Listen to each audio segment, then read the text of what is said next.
I'm Sofia Kovacheva. I'm a master's student at the Economical Faculty at the University of Maribor, and I'm coming from Macedonia. During these years of study, Maribor became my second home. People here are really friendly, open-minded, and ready to help. As a big sports fan, added value of studying at the University of Maribor was participating in different sports events such as the University Sports League. I was a team member of the women volleyball team at the Economical Faculty. The league was not only about competing, but also about making friends and having fun.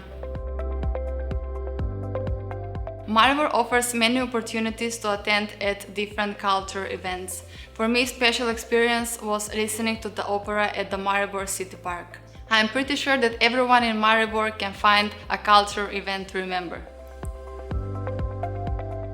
The university offers many opportunities for students to participate in different projects that are organized from the university in cooperation with companies and organizations. Through this, students can get knowledge and experience which will help them with the future employment.